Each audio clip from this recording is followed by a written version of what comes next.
Bab 2713. Ketertiban. Penyakit rakus. Di pagoda Hongmeng, tidak ada orang yang mengetahui Yana ada penyakit ini. Makan. Dia berani memakan segalanya. Tentu saja, hanya terhadap benda yang paling bagus, atau benda yang paling menjijikkan.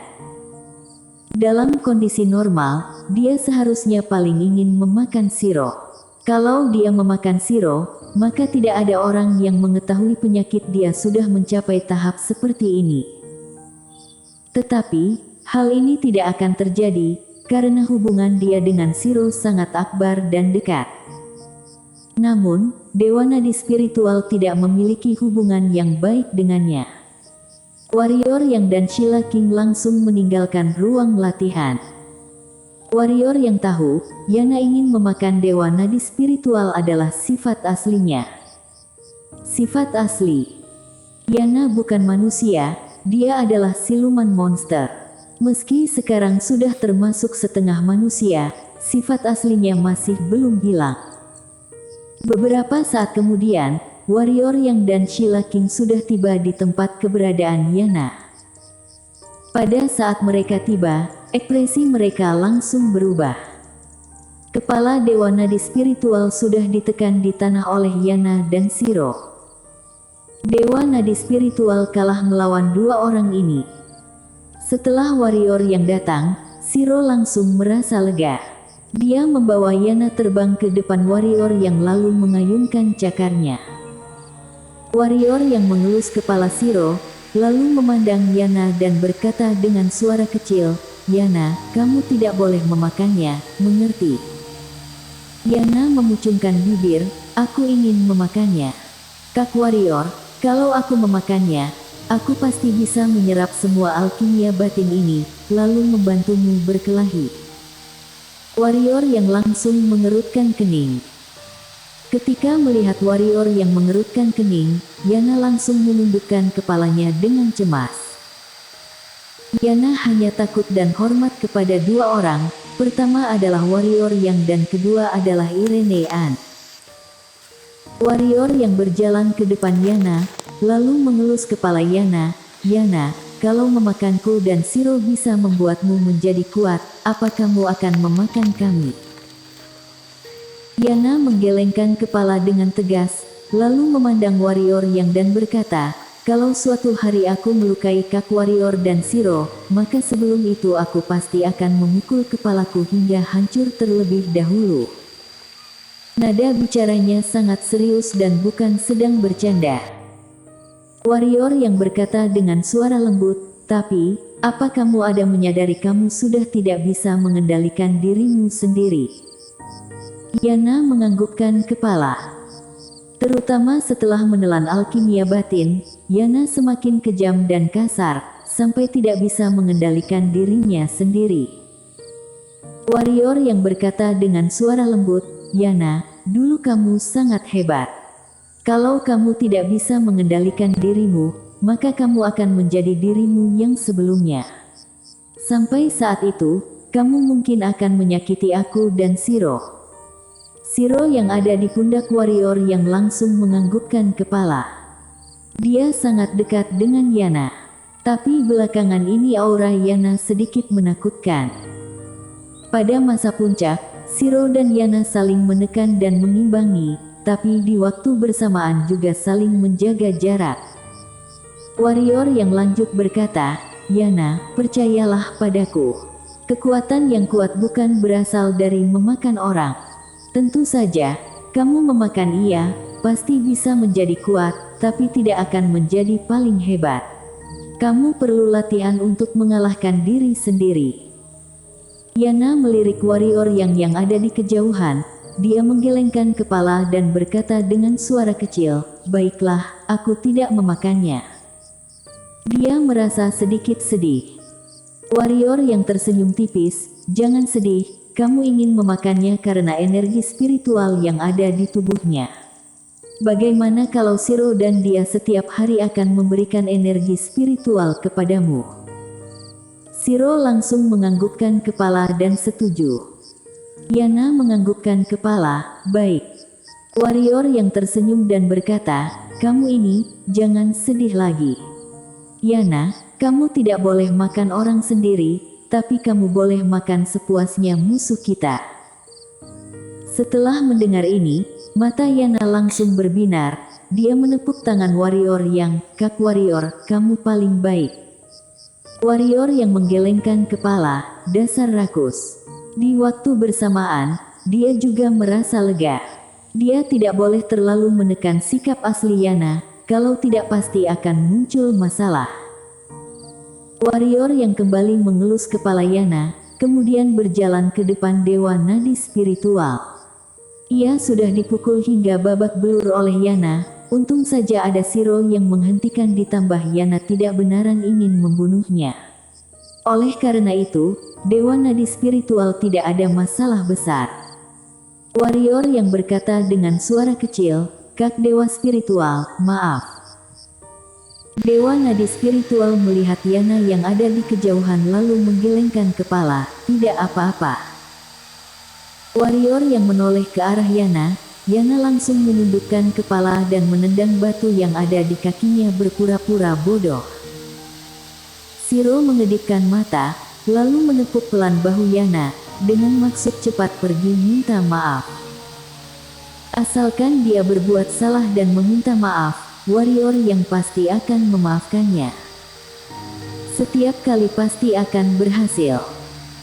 Akhirnya, Yana di bawah tatapan warrior yang berjalan ke hadapan Dewa Nadi Spiritual. Dewa Nadi Spiritual melihat Yana berjalan mendekat, dia langsung ketakutan. Yana memiliki ancaman besar bagi ras roh baik. Tentu saja, dia memiliki ancaman yang lebih besar terhadap ras roh iblis. Yana melihat Dewa Nadi Spiritual sekilas dan berkata dengan suara kecil, "Maaf ya. Kedepannya aku tidak akan memakanmu lagi." Warrior yang tersenyum tipis. Dia mengelus kepala Yana, "Kedepannya aku akan membawamu ke pinggiran alam semesta 4 dimensi. Di sana ada manusia raksasa bayangan hitam yang pernah kamu makan." Mata Yana langsung berbinar mendengar ini, serius. Warrior yang menganggukkan kepala. Yana tersenyum, "Kak Warrior, kamu adalah orang paling baik di dunia ini." Shiro yang ada di samping mengedipkan mata, Yana pandai menyanjung orang juga. Warrior yang tertawa, lalu mengelus kepala Yana, "Pergi latihan sana." Yana menganggukkan kepala, kemudian menarik Shiro berjalan bahagia ke samping dan berkata, "Shiro, pedang Slater langit milikmu itu sepertinya tidak senang denganku, bagaimana aku memakannya?" Shiro mengedipkan mata, lalu mengulurkan cakarnya ke depan mulut Yana. Muncul sebuah lollipop di cakarnya. Shiro tersenyum kepada Yana, "Maksudnya adalah kamu makan lollipop saja." Yana mengambil lollipop lalu menjilatinya, kemudian diberikan pada Shiro. Shiro juga mengulurkan lidah menjilatinya. Rasa lumayan enak. Yana bersama Shiro pergi ke tempat lain. "Shiro, aku beritahumu satu rahasia, tapi kamu jangan beritahu pada Kak Warrior ya." Shiro menganggukkan kepala dengan serius. Yana diam-diam melirik Warrior yang, lalu berkata, "Belakangan ini aku merasa, aku bisa melawan 10 Kak Warrior." Shiro yang menjilati lollipop pun berhenti, lalu mengedipkan kedua matanya kepada Yana. Yana lanjut berkata, "Aku serius." Dia sangat serius. Shiro melirik Warrior yang, lalu memandang Yana dan mengayunkan cakarnya. "Maksudnya adalah kamu jangan sombong, kalau tidak akan dipukul." Yana menganggukkan kepala, "Iya, aku akan rendah hati." Dengan demikian, dua bocah kecil ini pun menghilang dari penglihatan mereka. Di sisi satunya, Warrior yang melihat Yana dan Shiro langsung tersenyum. Kemudian dia memandang Dewa Nadi Spiritual, "Maaf, semua ini karena kelalaianku." Dewa Nadi Spiritual menggelengkan kepala, "Tidak apa-apa, ini adalah keteguhan hati anak kecil." Keteguhan hati anak kecil. Warrior yang tersenyum, kesan terhadap dewa nadi spiritual semakin mendalam. Makhluk tua yang sudah hidup panjang memiliki kewibawaan dan kebaikan. Saat ini, dewa nadi spiritual mendadak berkata, tempat ini sangat baik. Warrior yang menengadahkan kepala memandang dewa nadi spiritual. Dewa nadi spiritual berkata dengan suara kecil, dibandingkan dunia luar, aku ingin tinggal selamanya di tempat ini. Warrior yang terdiam sejenak dan berkata, dunia luar.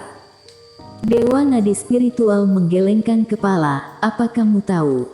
Tidak peduli klan manusia atau klan lainnya, memiliki kemunafikan yang tidak terbatas. Ditambah lagi, aku tidak berutang apapun dengan mereka lagi. Kenapa aku tinggal lama di dinasti Eternity? Semua ini karena demi balas budi. Sekarang aku sudah membalas budi, jadi sudah boleh pergi. Warrior yang menganggukkan kepala, dewa nadi spiritual, aku akan bahagia kalau kamu ingin tinggal selamanya di sini. Tentu saja, kalau kamu mau pergi, aku berjanji tidak akan menghalangimu. Asalkan kamu mau, boleh pergi kapanpun. Dewa nadi spiritual melihat warrior yang sekilas dan berkata, terima kasih. Warrior yang menganggukkan kepala membawa Sheila King berbalik badan dan pergi. Di gunung belakang Sekte Pedang, Warrior yang dan Sheila King jalan santai menikmati pemandangan dan angin sejuk.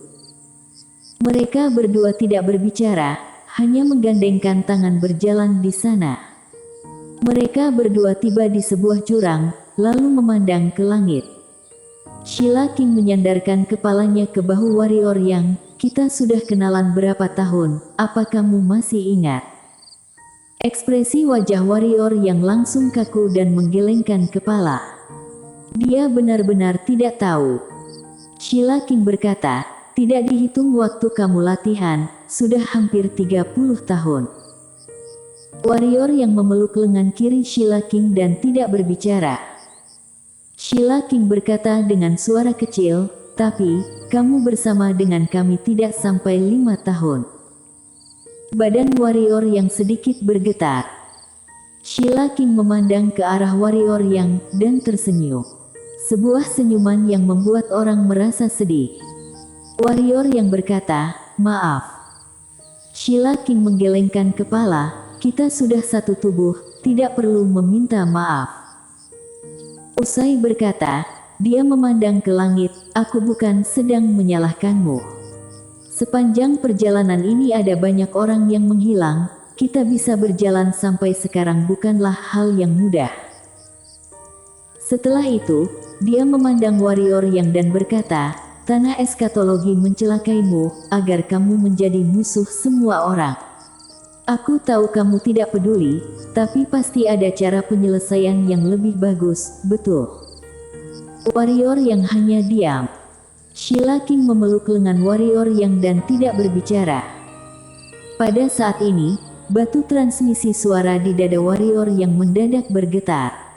Warrior yang langsung mengambil batu transmisi suara dan terdengar pesan suara, tanah eskatologi sedang mengumpulkan master hebat dari berbagai tempat untuk membunuhmu. Menurutku, mereka ingin mengandalkan semua orang untuk mencelakaimu. Kamu harus lebih berhati-hati. Warrior yang diam sejenak lalu berkata, bantu aku kirim berita ini. Katakan, terdengar suara dari sisi sebelah sana. Warrior yang menengadahkan kepala melihat langit, bilang saja warrior yang akan mendirikan sebuah kota kebahagiaan di wilayah selatan, semua master boleh pergi ke sana. Energi spiritual di sana tidak akan habis. Usai berkata, dia memejamkan kedua matanya, dinasti Eternity sangat kacau, tidak alam semesta 3 dimensi yang sangat kacau.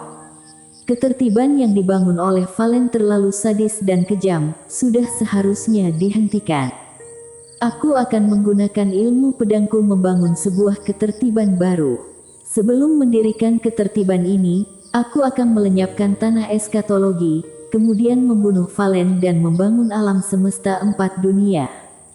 Wush! Deru pedang langsung menggema di langit. Warrior yang masih tidak tahu, perkataan dia ini membuat sebuah ilmu pedang yang tidak pernah ada muncul di langit dan bumi ini. Ilmu pedang yang melampaui segala ilmu pedang. Bersambung.